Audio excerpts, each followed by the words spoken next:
दोस्तों, बंगाल के एक सुंदर गांव में एक निर्धन ब्राह्मण अपनी पत्नी के साथ बहुत तंगहाली में रह रहा था। दोनों घर घर जाकर भिक्षा मांगते, तब कहीं उन्हें दो रोटी नसीब होती थी। दिन वर्षों में तब्दील होते हुए और एक दिन गांव में नया जमींदार बना। ब्राह्मण ने सोचा, क्यों ना जमींदार के यहाँ जाकर वहाँ भी हाजिरी लगा आएं और लगे हाथ कुछ दान दक्षिणा भी मांग लाएं। अगले दिन अपनी इकलौती साफ सुथरी धोती पहनकर ब्राह्मण जमींदार के भवन की ओर चल पड़ा।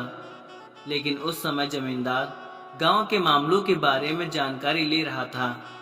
जमींदार के कुछ सेवक उसे गांव के बाहर खड़े एक विशाल वटवृक्ष के बारे में बता रहे थे, जिसमें बहुत से भूतों का डेरा था। उन्होंने बताया कि गांव के कुछ आदमी पेड़ तक ले गए जरूर, लेकिन उनमें से एक भी जीवित नहीं लौटा। सबकी गर्दनें बुरी तरह से मरोड़ दी गई थीं और उनके 100 पेड़ के नीचे पड़े हुए मिले थे। तब से रात में उस पेड़ के आसपास वाला स्थान सुनसान रहता है। केवल कुछ चरवाहे दिन में अपनी गाय भैंस चराने वहां जाते हैं। जमींदार इस बात को लेकर कुछ परेशान सा था, इसलिए उसने घोषणा करवाई कि जो भी सूर्यास्त के बाद वहां जाकर वट वृक्ष की एक टहनी तोड़कर लाएगा, उसे बिना लगान 100 बीघे जमीन इनाम में दी जाएगी। ब्राह्मण पास ही बैठा हुआ सोच रहा था कि जमींदार के आदिवासियों में से कोई तो बहादुर होगा ही जो इस काम को करने का बीड़ा उठाएगा। पर जब उसने देखा कि ऐसा करने के लिए कोई भी तैयार नहीं है, तो उसने अपना ही भाग्य आजमाने की सोची। वैसे भी मेरे जीवन में कौन सा सुख है, वह सोचने लगा। अगर मैं यह टहनी लाने में कामयाब हो जाता हूँ तो कम से कम जिंदगी तो सुधर जाएगी, और अगर भूतों ने मुझे मार ही दिया तो अच्छा है, इस दुर्दशा से तो मुक्ति मिलेगी। ब्राह्मण ने अपने जाने का प्रस्ताव रख दिया। जब उसने घर पहुंचकर अपनी पत्नी को सब बात सुनाई तो वह बहुत दुखी हुई और रोने लगी। उसने ब्राह्मण से विनती की कि इस तरह अपने प्राण खतरे में न डाले, मुझे छोड़कर मत जाओ। तुम नहीं रहोगे तो मेरी जिंदगी पहले से ही बदतर हो जाएगी। पर ब्राह्मण तस से मस न हुआ। कुछ गांव वालों ने उसका मजाक उड़ाया और कुछ को उस पर दया आई। अब भी समय है, चाहो तो अपना इरादा बदल लो, वरना इसे अपना आखिरी दिन ही समझो। पर ब्राह्मण बड़ा दृढ़ निश्चय आदमी था। घंटे भर बाद जैसे ही सूरज ढला, वह पेड़ की ओर चल पड़ा। ज्यों-ज्यों ब्राह्मण बुतहा पेड़ के नजदीक आता जा रहा था, त्यों-त्यों उसका कलेजा मुंह को आ जा रहा था। कांपते हुए वह एक बबूल के वृक्ष के नीचे रुका, जो वटवृक्ष से बस 10 कदम की दूरी पर ही था। बबूल के पेड़ पर एक ब्रह्म दैत्य वास करता था। ब्रह्म दैत्य उस गरीब कमजोर ब्राह्मण का हौसला देखकर बहुत प्रभावित हुआ। ए ब्राह्मण, क्या तुम्हें डर लग रहा है? बोलो, क्या चाहते हो? मैं तुम्हारी सहायता करूंगा, ब्रह्म दैत्य ने पूछा। ब्राह्मण मारे डर के कांपता हुआ बड़ी मुश्किल से फुसफुसाया, हे पुण्यात्मा, मैं जमींदार को दिखाने के लिए इस केले के पेड़ से एक टहनी तोड़ने आया हूँ। मैं बहुत गरीब हूँ। यदि मैं यह कार्य कर पाया तो मुझे 100 बीघा जमीन बिना लगान दिए इनाम में मिल जाएगी, पर मुझे वहां जाने से बहुत डर लग रहा है। अगर तुम मेरी मदद करो तो मैं आजीवन तुम्हारा ऋणी रहूंगा। ब्रह्म दैत्य ने हामी भरते हुए कहा, चलो मेरे साथ, मैं तुम्हें वट वृक्ष तक ले चलता हूँ। ब्राह्मण की तो जान में जान आ गई। वह ब्रह्मदैत्य की शक्ति से भली भांति परिचित था। उसने अपना सिर ऊंचा उठाया और ब्रह्मदैत्य के संग वहां पहुंचकर अपनी आरी बाहर निकाल ली। तभी 100 से भी ज्यादा भूत जाने कहां से बाहर निकल आए और ब्रह्मदैत्य ने उन्हें बीच में ही रोक लिया और उनसे कहा कि वे ब्राह्मण को पेड़ की एक टहनी काट लेने दो। भूत ब्रह्मदैत्य का बहुत आदर करते थे। भूत तो ब्रह्मदैत्य भी था और उच्च कोटि का था, इसलिए उसका आदेश सुनते ही सभी भूत उसकी बात मानने को तैयार हो गए और खुद ही टहनी काटकर देने का प्रस्ताव भी रखा। इससे पहले कि ब्राह्मण पलक झपकाता, एक बड़ी टहनी उसके सामने आ पड़ी। उसने ब्रह्मदैत्य को सत सत धन्यवाद दिया और जमींदार के घर की ओर भागा। जमींदार टहनी देखकर दंग रह गया। उसने कहा कि अगले दिन वह खुद जाकर देखेगा कि वह टहनी उसी पेड़ की है भी या नहीं। अगले दिन प्रातः जमींदार अपने आदमियों के साथ पेड़ पर गया।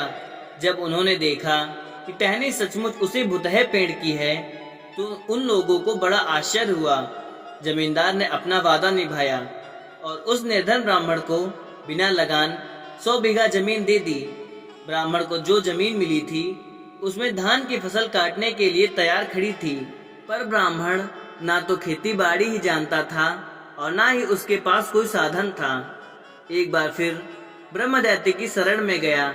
हे ब्रह्मदैत्य, अब तुम ही मुझे बचा सकते हो, मेरी सहायता करो। कहो क्या मदद चाहते हो? ब्रह्मदैत्य ने पूछा। मुझे जो खेत मिले हैं उनमें धान कटाई के लिए तैयार हैं। मेरे पास उसे काटने का कोई साधन नहीं है। मेरी मदद करो वरना मैं बर्बाद हो जाऊंगा।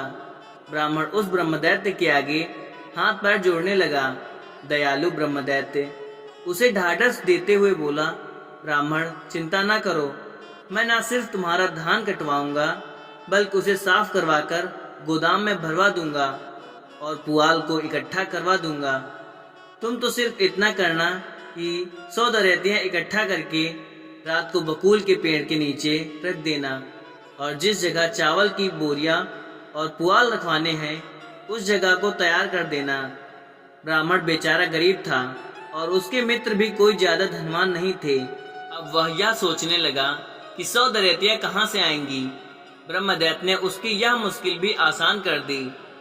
अब तो तुम भी अमीर हो गए हो, दरियातियां गांव वालों से मांग लेना। ब्राह्मण अपने गांव भागा और उसने वैसा ही किया जैसा ब्रह्मदैत्य ने कहा था। उसे देखकर खुशी भी हुई और हैरानी भी कि गांव वालों ने हंसते हंसते अपनी दरियातियां उसके हवाले कर दी थी। सूर्यास्त के बाद ब्राह्मण उन्हें बकुल वृक्ष के नीचे रख आया। फिर उसने अपनी झोपड़ी के पास वाली जगह को चावल और पुआल रखने के लिए तैयार किया। सब काम खत्म करके ब्राह्मण सो गया। जब सारा गांव गहरी नींद में डूबा हुआ था, ब्रह्मदैत्य ने वट वृक्ष से 100 भूत बुलाए और उन्हें आदेश दिया कि ब्राह्मण का धान काटकर बोरियों में भर दिया जाए। भूत तो सहायता के लिए तत्पर थे। दरियातियां हाथ में लिए वे खेतों की ओर चल दिए। सूर्यास्त से पहले धान कट गए थे। चावल और पुआल को अलग किया गया और ब्राह्मण के नए नवेले गोदाम में भर दिया गया था। अगली सुबह ब्राह्मण और उसकी पत्नी ब्रह्मदैत्य का काम देखकर बहुत प्रसन्न हुए। गांव वालों के लिए यह चमत्कार से कम नहीं था और उन्हें विश्वास था कि ब्राह्मण पर स्वयं देवताओं की कृपा हुई है। कुछ दिन बाद ब्राह्मण कृतज्ञता से हाथ जोड़े एक बार फिर दयालु ब्रह्मदैत्य के सामने खड़ा था। हे ब्रह्मदैत्य, क्या तुम मेरी सहायता एक बार फिर करोगे?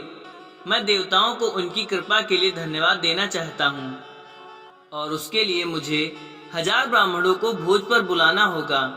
यदि तुम मुझे इस विशाल भोज के लिए साधन सामग्री जुटा दो तो मैं आजीवन तुम्हारा आभारी रहूंगा। वह कहने लगा। ब्रह्मदैत्य बहुत भोले भाले स्वभाव का था। उसने कहा, तुम्हारी इच्छा जरूर पूरी होगी। तुम मुझे वह स्थान बता दो जहाँ पर मैं साधन सामग्री जमा कर सकूं। ब्राह्मण ने एक कमरा काम चलाओ गोदाम बनाने के लिए तैयार कर दिया। ब्रह्म भोज से एक दिन पहले उसने देखा कि कमरा सामग्री से लबालब भरा पड़ा है। 100 डिब्बे देसी घी, आटे के विशाल ढेर, तरह तरह के काजू, किशमिश और साग सब्जी और करीब 100 डिब्बे चीनी के, तकरीबन उतने ही दूध दही के डिब्बे और बाकी सामान जो एक भव्य भोज के लिए आवश्यक होता है। ब्राह्मण ये सब देखकर खुशी से झूम उठा। फिर ब्राह्मण ने 100 रसोइयों को 1000 ब्राह्मणों का खाना बनाने का काम सौंपा। अगले दिन मौसम एकदम साफ और स्वच्छ था।